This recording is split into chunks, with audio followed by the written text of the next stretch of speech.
What do you say, guys? With Chad Anderson, I'm Mick Gillispie. We're talking Alabama football like we always do here on the Bama Tailgate YouTube channel. Like and subscribe. Give us a thumbs up. We're waiting on Nick Saban, so he's about to make his comments after Alabama's win over LSU. He'll talk about Kentucky, the Wildcats. Alabama plays them 11 o'clock Central Time in Lexington on Saturday. But first, we want you to be part of what we're doing here. This is your invite to the best party on the quad.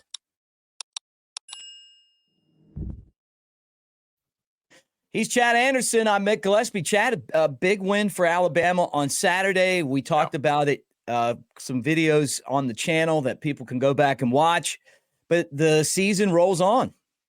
It does. It's one of those that Alabama dominated, really, especially second half. That's where the team came out and just really showed out. And we've talked about this, boy, the Alabama coaching staff and the players, of course, as well. But anytime, Mick, there are not second half adjustments, the coaches are the first one to take fault. And they should be, because that's their whole point, is to analyze what took place in the first 30 minutes. And then let's figure out how do we make that better in the second 30, while also trying to figure out what the opponent is going to do and what changes they're going to make. But you go back and look, man, I mean, starting with the Ole Miss game, you could do South Florida as well, because I don't think they scored in the second half, or maybe they got a field goal.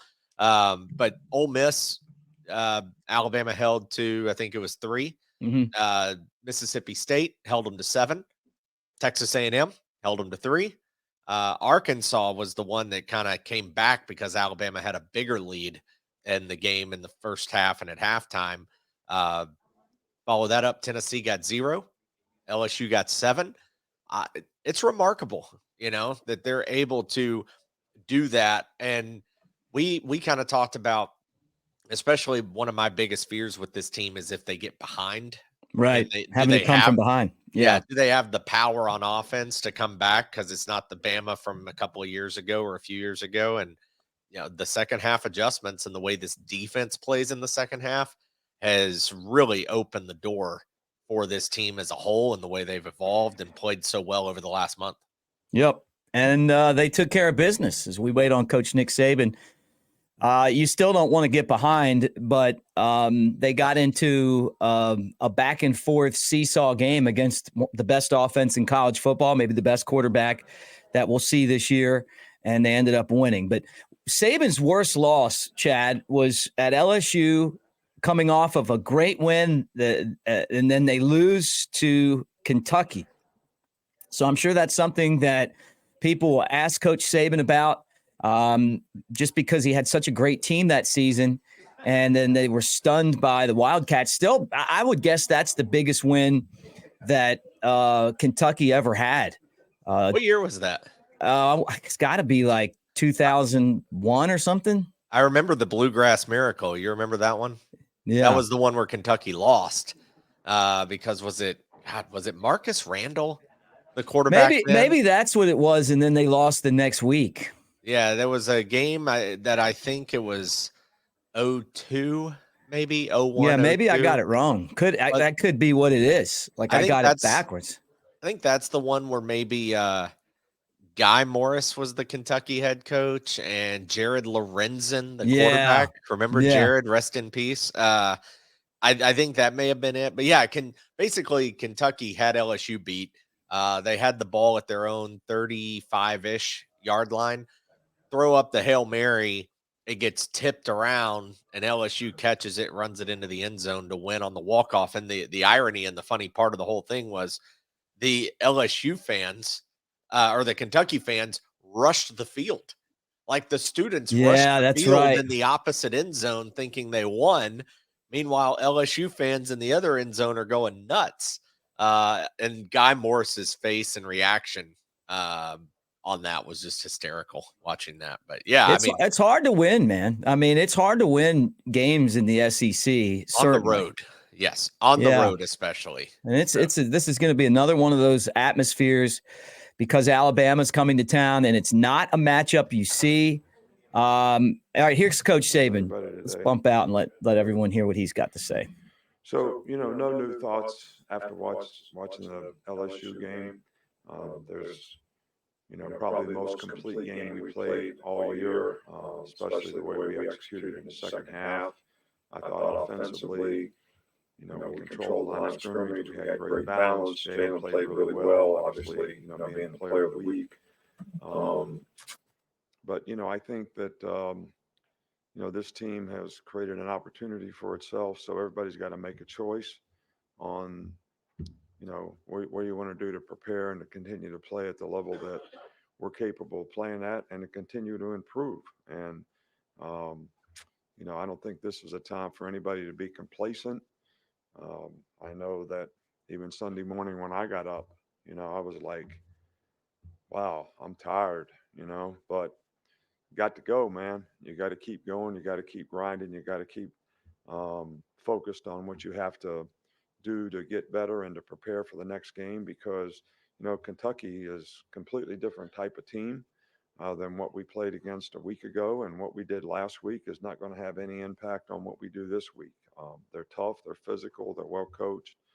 You know, um, Coach Stoops does a really, really good job with his team in terms of, the competitive character that they play with and the intangibles that they have. And, they're 6-3, and they've got some really explosive players on offense. The quarterback has played really well for them. They've got great balance on offense. Their defense is tough and physical and really well coached in terms of what they do. Uh, you know, uh, Barry and Brown is a really good returner. So they've got lots of good players, very challenging preparation for both sides of the ball. Yeah, do you have an update on the health of Deontay and I just forgot the Jalen Key? No, I don't really. I think we would prepare to play in this game because, both guys have injuries that, are day to day in terms of what they're going to be able to do. So it's not just a matter of whether they would be ready to play in the game, but can they practice enough to be ready to play in the game? So that's going to be, day to day. So, both guys, I would have to say, if you have to say, would be questionable because it is questionable because I don't know what they're going to be able to do from day to day. What went into getting Jay Miller and Kendrick Law more involved on offense this past week, and just what can you say about their patience of kind of waiting their turn this year and being ready when their name is called? Well, K-Law has been a significant player for us all year long, especially on special teams, and he's had some role on offense, but we did expand that role a little bit. Guy's a great competitor, a really hard worker. He's got a skill set that I think can be utilized offensively, and I think we're starting to use that. Jam has played really, really well all year long. Jace has, played a lot of football this year and a little bit banged up. So those guys have gotten more reps in practice. So obviously wanted to give him and Roydale both a little more time in the game. And both guys came through and did a really good job. What do you remember about the 2002 game when you were at LSU at Kentucky with the Hail Mary? Uh, Look, I remember we didn't play very well. I remember they poured Gatorade on the coach already. I remember there was about a 30-mile-an-hour wind that we had at our back, and the guy threw the ball, and it just kept going and going and going. And their guys misjudged the ball and tipped it, and Devery Henderson caught it and ran for a touchdown. So um, that's basically what I remember. From a novice perspective, this offense seems to get more multiple every week. Is that just a byproduct of Jalen earning the coaching staff week by week, or is this just the evolution of this offense? No, I think that it's probably a combination of both. I think as Jalen gets more comfortable, more confident, um, is reading and seeing things so he can actually do a little more and do some different things. But I also think that, the rest of the guys around him are getting more comfortable and executing better. So all those things contribute to us being able to do a few things that, we can take advantage of. But that's different, you know, every week in terms of what kind of defense are you playing and what do they do, and how can you try to take advantage of it. With Ja'Cory Brooks' role in the offense being smaller this year than last year, how has he handled that in terms of maturity, attitude, mental approach, those things? Well, he's done a great job. He's done a great job on special teams. He's been a little hurt, you know, which has contributed to, you know, his role to some degree. Um, and I'm, but he's been great. You know, he's done a great job on special teams. He's done everything we've asked him to do.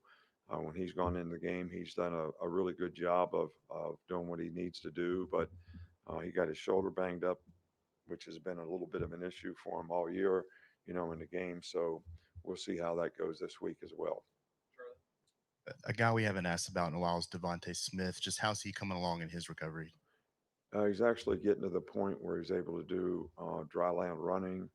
Um, I think he's gotten up to like 80% or something like that. So he's getting closer, but we just have to wait and see. That's kind of day to day too. What has Malachi Moore meant to the team in bringing energy, but also in being able to be versatile in the secondary? Well, Malachi's a great leader, but he's also, you know, very smart. He's got lots of experience. He understands the system of what we do.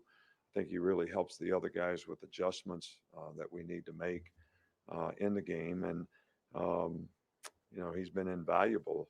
He's played well. And I think he's helped everybody around him play better. You've really been able to shut teams down in the second half on defense, or at least improve on defense. How much does that say to what the job Kevin's done in making adjustments in games? Yeah, well, we all contribute to trying to make adjustments in the games, and Kevin's done a really, really good job.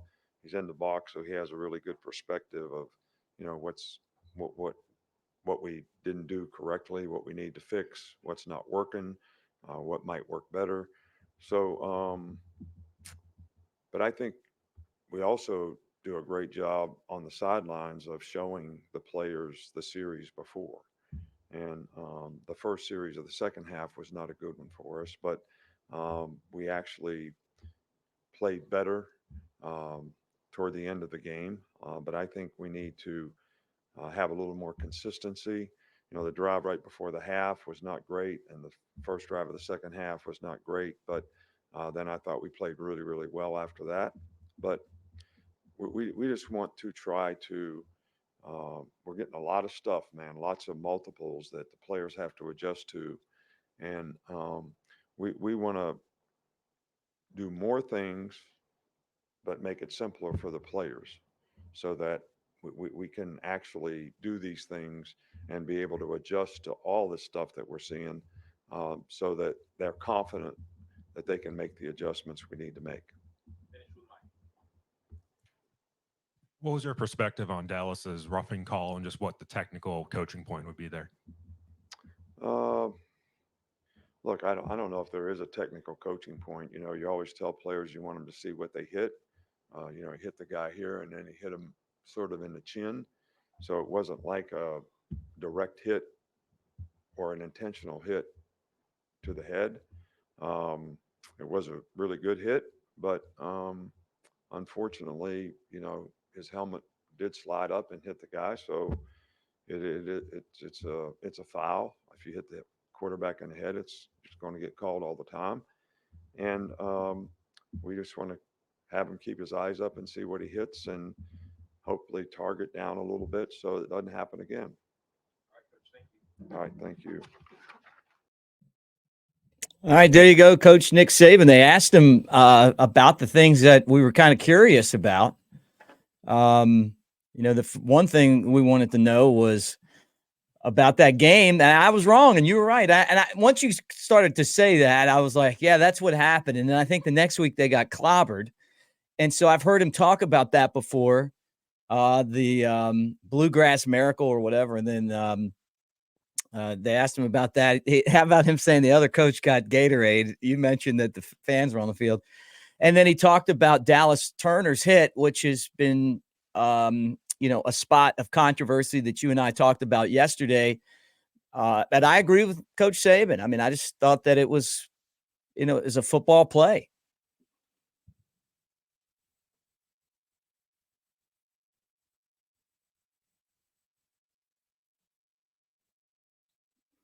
think you're muted. Sorry, my bad. Yeah, I was. Yeah, there you go. Do you remember who they got smashed against the next week? By Alabama. Yeah, old Coach Fran went Yeah, into Coach Fran. Baton Rouge and won 31-0 on that. Roll Tide. Sorry, Saban, but you got Bama. He did. He did. He took it out on Alabama the following year, though, in Tuscaloosa when they won the national title. That was one of the most helpless knocks ever of being a student. But yeah, that was hilarious because he was, making fun of Guy Morris, who, like you said, got the old bath before the game. So Right. that was classic. But yeah, it goes back to, look, if you're not prepared and you start looking down the road, and the problem here for this game is Kentucky. The best way I can think of to phrase this is Kentucky is not as bad of a football team as their brand name gives them. Like, Right. Kentucky is still a basketball school. I know that pisses Mark Stoops off, and I get it, and I understand why. But that's Kentucky. When you look at them, just like when you look at Duke this year, Duke's a good football team, but that, right? Like, they have the stigma of below average football program, even though Mark Stoops has done a nice job since he's been there. And this is an awful spot because Alabama coming off 2 huge wins. You heard Nick Saban. When's the last time you heard Nick Saban admit he woke up on Sunday morning was tired? And obviously he says, yeah, but you got to go. You got to go, man. You got to get right back into it. But that's what makes this game just so unsettling, is coming off the big wins, really the big month that you just had with October and the first week of November. And now the media, like, you talk about rat poison, Mick. The rat poison is going to be in full force because now it is Bama, Georgia, Bama, Georgia, Bama, Georgia. Is Bama going to be into the playoff as a 12-1 SEC champion? Bama, Georgia. And it's a, like, final 3 weeks set up for Alabama. So yeah, they just got to stay focused, and that's hard to do. 11 a.m. kickoffs on the road, digit favorite, which I hate. But yeah, I mean, this is going to be a test because you've got a team that, can't just go out necessarily. They're going to have to do a lot of things right Saturday morning. Mm-hmm. Yeah, I agree. And we'll find out. So we heard from Saban. He didn't really talk about the injuries. Obviously talked about the matchup with Kentucky and the hit that Dallas Turner had on Jalen Daniels that knocked him out of the ball game, or Jaden Daniels rather, and Alabama winning. So that does it for us today. Make sure that you like and subscribe, be part of what we're doing. As things happen, we'll cover it right here on Bama Tailgate Daily. Saban gets back on the stand Wednesday, and we'll hear what he has to say then. And